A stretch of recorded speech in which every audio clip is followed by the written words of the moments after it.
The federal courthouse in Cincinnati was unusually packed. Spectators, reporters, and legal analysts filled every seat, whispering amongst themselves. The weight of anticipation was thick in the air, as if everyone present knew that today would mark a turning point in American history. The United States had seen corruption before, but this was different. This wasn't just another corporate scandal. This was about the very foundation of justice being bought and sold like a commodity. At the center of it all sat Judge Samuel Whitaker, a man once revered as a pillar of Ohio's judicial system. His name had commanded fear and respect, his rulings shaping countless legal battles.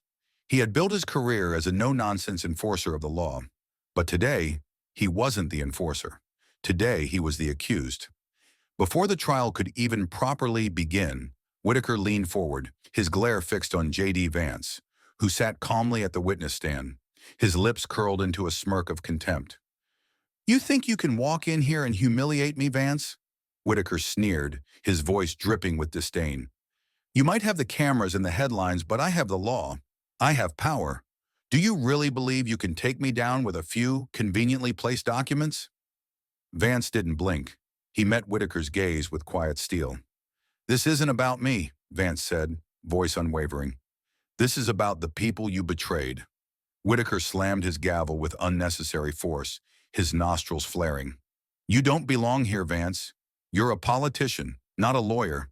What right do you have to lecture me about the law?" Vance leaned forward slightly.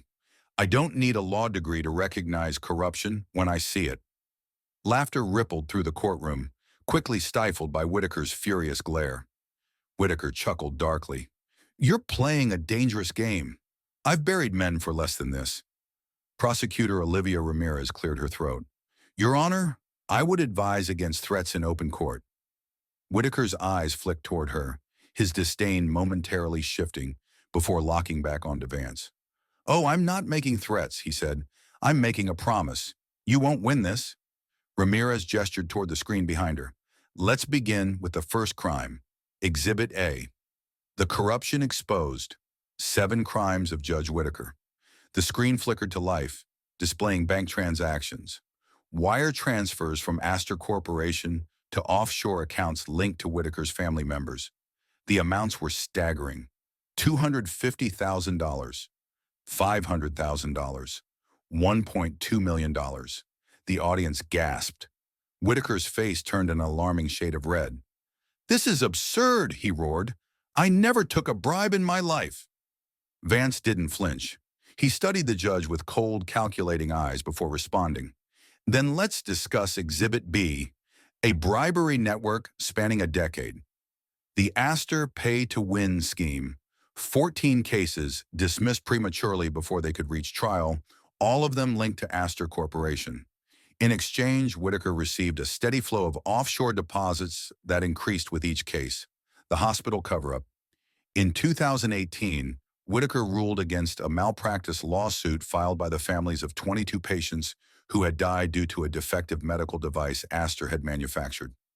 Documents revealed that Whitaker had received a $750,000 loan days before the ruling. The pharmaceutical price-fixing scandal. Whitaker blocked a lawsuit accusing Astor of inflating the cost of a life-saving diabetes medication by 500%, preventing the case from reaching trial. His reward? A luxury penthouse in New York, paid in full. Corporate evictions. Over 300 small businesses lost their properties because Whitaker favored Astor-backed real estate developers in land disputes. In return, he was gifted prime real estate holdings under the name of a shell company linked to his son. Drug trial scandal. When evidence surfaced that Astor had tested an experimental drug on unsuspecting patients in a low-income community, resulting in severe health complications, Whitaker ruled that insufficient evidence existed to proceed with litigation. The day after, his wife's foundation received a $500,000 donation from an Astor subsidiary, illegal offshore investments. Documents showed Whitaker funneled millions through the Cayman Islands, investing in stocks that would benefit from his rulings. He was quite literally betting on his own corruption. Obstruction of justice. When a junior judge attempted to investigate irregularities in Whitaker's rulings, Whitaker personally called in favors to have that judge reassigned to a low-level position in rural Ohio.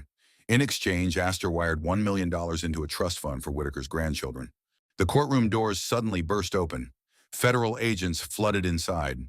At their helm was Attorney General Pam Bondi. Whitaker bolted to his feet, knocking over his chair. His face, which had held an air of arrogance just minutes before, now twisted into sheer panic. "You can't do this! I am the law!" Bondi stepped forward, her expression ice cold. "Not anymore." Her voice rang through the courtroom with an authority that even Whitaker couldn't ignore. The agents moved in, their polished boots clicking against the floor.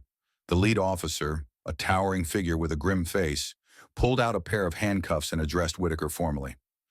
"Judge Samuel Whitaker, you are under arrest for conspiracy, corruption, obstruction of justice, and abuse of judicial power. You have the right to remain silent." Whitaker staggered backward, his breathing shallow. This is a setup," he shouted, his voice cracking under the weight of his own fear. "You think you can humiliate me like this?" He lunged forward, reaching toward the bench, as if grasping for the last vestiges of power slipping through his fingers. The bailiffs flinched, but the agents were faster. They seized his arms, snapping cold steel cuffs onto his wrists. The sound of the cuffs locking sent a shockwave through the room. The crowd erupted into murmurs. Spectators whispered in disbelief, some reaching for their phones to capture the moment. Reporters furiously typed, cameras zooming in on Whitaker's face, a mixture of rage and fear. "Get these off me!" Whitaker roared, his once commanding voice now hoarse, desperate. "You'll regret this. Vance, you set this up. You—" Vance stood, adjusting his suit calmly. He walked toward Whitaker, stopping just short of him. His gaze was steady, unwavering. "No, Judge," he said, his voice a quiet thunder. "You set this up when you decided your price." Whitaker glared at him, his jaw clenched so tightly it looked like it might snap. He tried to say something, perhaps a final plea, perhaps another threat, but no words came. A camera flash illuminated his face, capturing his fall from grace. The agents pulled him toward the exit. As he was dragged past the prosecution table, he turned one last time, his wild eyes locking onto Vance. "You think you've won?" he hissed. "There are more of us. You think this ends with me?" Vance didn't blink. "One down," he said. "Many more to go." The doors slammed shut behind Whitaker, sealing his fate. The moment was electric. The courtroom doors suddenly burst open. Federal agents flooded inside. At their helm was Attorney General Pam Bondi. Whitaker bolted to his feet, knocking over his chair. "You can't do this! I am the law!" Bondi nodded at the agents. They stepped forward, snapping cold steel cuffs onto his wrists. Whitaker thrashed, sweat dripping down his brow. He turned, desperate eyes scanning the courtroom. "You'll regret this! Vance, you set this up! You—" Vance stood, adjusting his suit calmly. "No, Judge. You set this up when you decided your price." The moment was electric. The headlines were everywhere. "The man who took down the corrupt, JD Vance, stands for justice." Astor Corporation scandal unraveled. Vice President exposes judicial corruption. The fall of a judge. Whitaker faces a lifetime behind bars. A new era of accountability begins. No one is above the law. The JD Vance revolution. Vance's justice crusade. Will more corrupt judges fall? The next morning, newspapers across the country splashed their front pages with Vance's victory. Editorials called for deeper investigations. Talk show hosts discussed the case for hours, and a viral montage of Vance's courtroom takedown trended worldwide.